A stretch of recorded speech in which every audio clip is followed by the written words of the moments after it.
Eu vendi Itaúsa na semana passada, pensando que isso seria incorporado ao meu caixa, e eu não pensei que eu usaria tão rápido, né? Então, de novo, eu vendi Itaúsa e já praticamente coloquei aí mais. Inclusive, uma coisa que o Barsi disse, né? Pô, você fez uma excelente troca, você trocou uma holding que investe em chinelinho para uma holding que está investindo agora num setor, como a própria empresa disse, irreplicável, né?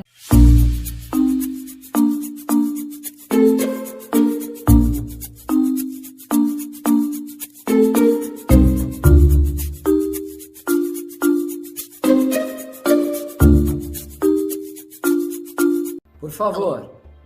Boa. Antes de eu começar, deixa eu responder uma pergunta aqui rapidamente do Douglas Matos. Ele está falando sobre o preço teto, né? Então ele pergunta assim: o problema do projetivo é que ele pode ser um ano atípico, correto? Correto, Douglas, é isso mesmo. Exemplo, Taesa. Taesa acaba ficando extremamente discrepante por conta de um efeito temporário, ok? Do IGPM, que por sua vez aumenta as receitas, que aumenta o lucro, que aumenta o dividendo. E, obviamente, nesses últimos 2 anos, pagou pra caramba e, assim, bastante discrepante da média, tá? Então, por exemplo, para o setor de transmissão, eu olharia para o preço teto médio, tá bom? E aí ele complementa assim: o que ando fazendo é pegar o projetivo somando ao médio para fazer um preço teto. Douglas, eu não sei se eu faria isso, tá? O que eu te recomendaria fazer, eu acho que fica um pouquinho mais assim assertivo para você, é comparar os dois.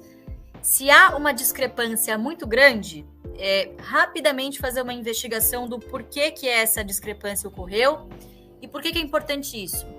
Banco do Brasil, por exemplo, a empresa mudou de patamar, tá? Eu acredito que esses 40% serão mantidos de uma maneira um pouquinho mais racional nos próximos anos. Então, acho que usar o projetivo pode ser uma boa. Agora, Taesa, será que ela vai conseguir replicar esse baita dividendo daqui para frente? Não sei, porque o IGPM é volátil, né? E agora a tendência da inflação é arrefecimento, tá bom? Então, neste caso, entendendo que é um efeito temporário, eu já olharia mais para a média, tá bom? Então, eu não sei que bicho sairia daí de você somar e dividir tudo por 2, acho que ficaria um pouquinho esquisito, tá? Eu compararia e se achar uma discrepância muito grande, tente entender o porquê dessa discrepância. É sempre bom a gente saber no que a gente está investindo.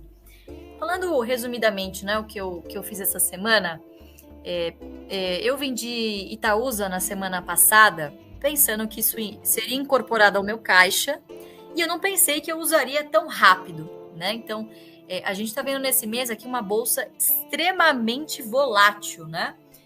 Uma notícia aí que ainda não se confirmou de Braskem, cada um fala uma coisa.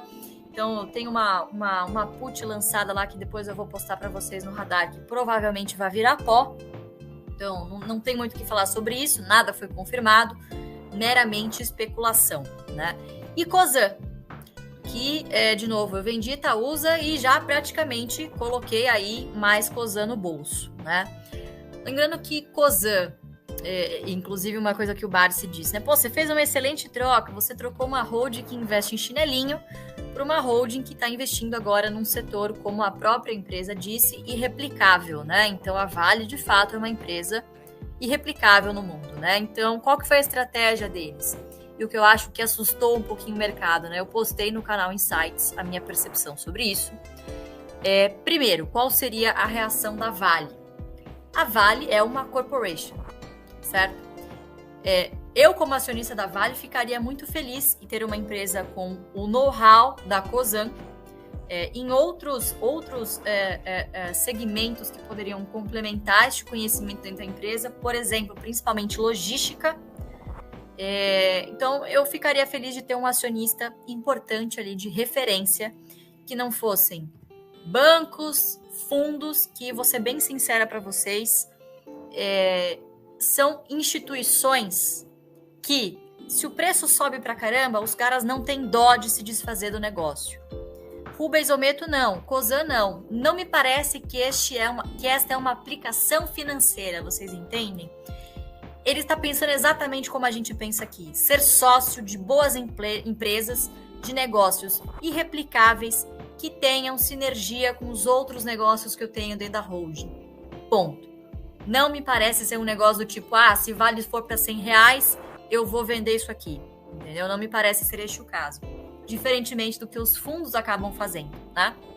Então eu acho que é o seguinte, Rubens Ometo comprando aí esse 6,5% da Vale, o cara vai rasgar a cautela.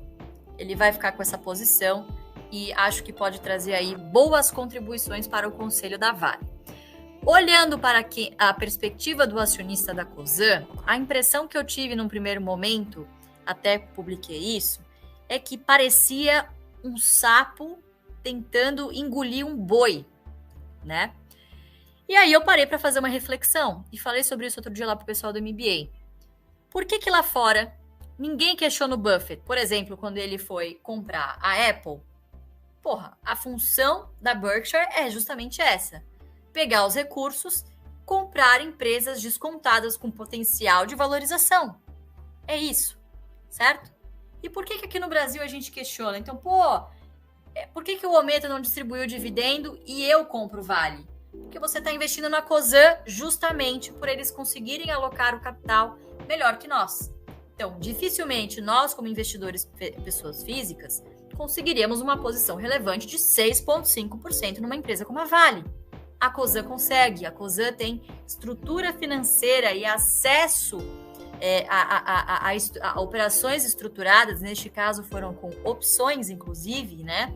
É difícil de compreender num primeiro momento, mas basicamente protege o balanço de eventuais flutuações e garante que a Cosan tenha direito a essas posições, tá bom, pessoal? Então, assim, eu particularmente gostei. Não acredito que tenha sido uma ação impensada. Eu acredito que eles já estejam estudando isso há um bom tempo. Vale está, sim, descontada, tá? Não é uma empresa que eu goste de ter diretamente na minha carteira. É um negócio que eu olho, assim, se tiver realmente na vala, tá? Mas eu tô na Cosan justamente porque eu confio que esta alocação de capital será eficiente. É uma empresa que distribui bons dividendos, por mais que sofra aí com o ciclo. É uma alocação de capital, por exemplo, que me agrada muito mais do que na da Itaúsa. Então, gosto do perfil de empresa que a Cosan tem sob o seu guarda-chuva, tá? E é basicamente isso. E aí, a Bárbara está perguntando, ela comprou posição no conselho? Não, Bárbara, funciona o seguinte, é por maioria.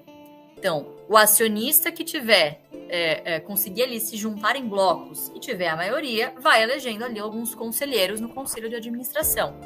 A Vale é uma corporation, ok? Então, ninguém tem mais do que 25%, senão é obrigado a comprar todas as ações ao mercado. Isso se chama poison pill. E a Cosan fez uma posição inicialmente de 4,9%, podendo chegar a 6,5%. Isto sim dá direito a alguns assentos no conselho, tá? Tudo vai depender, obviamente, da Assembleia no ano que vem, mas eu não tenho dúvida nenhuma que ela já tem alguns aliados entre os seus acionistas, como, por exemplo, a Mitsui, que é sócia da Cosan na compra da Gaspetro, ok? Então, de novo, não acho que eles fizeram uma ação impensada. Eu acho que isso foi muito bem estudado, estruturado, e em alguns momentos, pessoal, a gente precisa confiar. É uma lição também que eu aprendi com o Barça. Em alguns momentos, você precisa apertar o botão e você vai ter dúvidas, né? Porque, de novo, quando vocês tiverem certeza, o preço já será outro. Então, confiei. Tá bem abaixo do meu preço médio, tá? Em torno de R$19. Comprei e não acho que seja para tudo isso também. Custar 15, acho que tá bem barato a R$15. Essa é a minha percepção, tá bom? Então, estou super confortável e foi isso que eu fiz nessa semana.